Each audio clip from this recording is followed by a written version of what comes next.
राजस्थान के घने कोहरे से ढके बाहरी इलाके में एक जीर्ण शीर्ण किला खड़ा है। राजा का किला। ये जगह सदियों से एक क्रूर विश्वासघात के बाद खंडहर बनी हुई है। लोग फुसफुसाते हैं कि यहाँ एक शित राजा विक्रम सिंह और उसकी प्रतिशोधी रानी चंद्रावती की आत्माएं भटकती हैं। उनकी चीखें आधी रात को किले में गूंजती हैं। 4 नौजवान शहरी साहसी अर्जुन, प्रिया, समीर और नेहा अपने रोमांच को लाइव स्ट्रीम करने यहाँ पहुंचते हैं। किले में छिपे खजाने की अफवाहों से ललचाए हुए, गांव वालों की चेतावनी, रानी का मौत का खेल से बचो, एक ऐसा जाल जिसमें से कोई नहीं निकलता, को नजरअंदाज करते हुए वे आधी रात के 12 बजे किले में कदम रखते हैं। हवा अचानक ठंडी हो जाती है जब वे किले के फूल भुलैया जैसे गलियारों में घूमते हैं। अर्जुन का कैमरा टूटी दीवारों पर तेजी से भागती परछाइयों को कैद करता है। हालांकि बाकी कोई उन्हें नहीं देखता। प्रिया को प्राचीन बोली में हल्की फुसफुसाहट सुनाई देती है जो उसका नाम पुकार रही है, लेकिन समूह इसे हवा का शोर समझकर टाल देता है। वे एक ताले लगे कक्ष तक पहुंचते हैं जिसका लोग करता है। हालांकि बाकी कोई उन्हें नहीं देखता।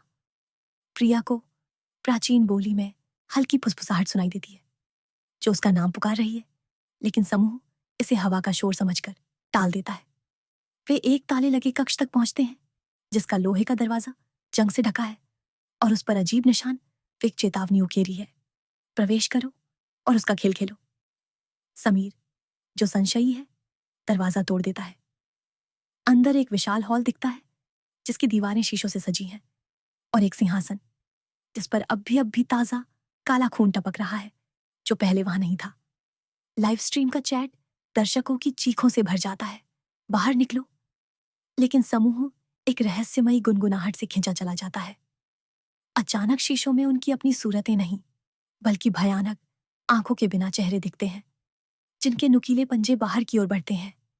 नेहा चीख पड़ती है जब उसकी परछाई उसका असली हाथ पकड़ लेती है और उसे शीशे की ओर खींचती है। उसके दोस्त उसे वापस खींचते हैं, लेकिन उसके हाथ पर अब गहरे खून से सने निशान उभर आते हैं। समीर का कैमरा अचानक बंद हो जाता है और हॉल में अंधेरा छा जाता है। फिर एक औरत की ठहाकेदार हांसी गूंजती है, रानी चंद्रावती की। प्रिया को एक ठंडा हाथ अपनी गर्दन पर महसूस होता है और जब वह पलटती है तो वहां कोई नहीं होता।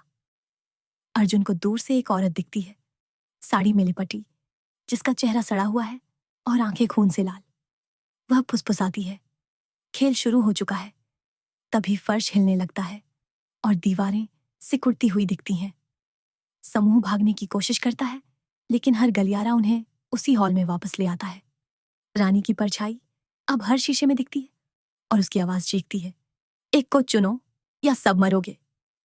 नेहा अचानक बेहोश होकर गिर पड़ती है और उसकी आंखें खुलते ही काली हो जाती हैं। वह रानी की कठपुतली बन चुकी है। वह समीर पर हमला करती है और उसकी चीखें हॉल में गूंजती हैं। अर्जुन और प्रिया दरवाजे की ओर दौड़ते हैं, लेकिन बाहर निकलते ही उन्हें एहसास होता है कि किला अब जंगल में नहीं, बल्कि एक अनंत काले खालीपन में तैर रहा है। पीछे से रानी की हंसी गूंजती है, मौत मेरा खेल है और तुम मेरे खिलौने। लाइव स्ट्रीम फिर चालू होता है। दर्शक केवल प्रिया की आखिरी चीख और अर्जुन का खून से सना कैमरा देखते हैं जो धीरे धीरे अंधेरे में गायब हो जाता है। यह कहानी डरावनी, रहस्यमयी और भारतीय भूतिया माहौल से भरपूर है। रानी का मौत का खेल एक खतरनाक और अलौकिक जाल बन जाता है जो सुनने वालों को अंत तक बांधे रखता है।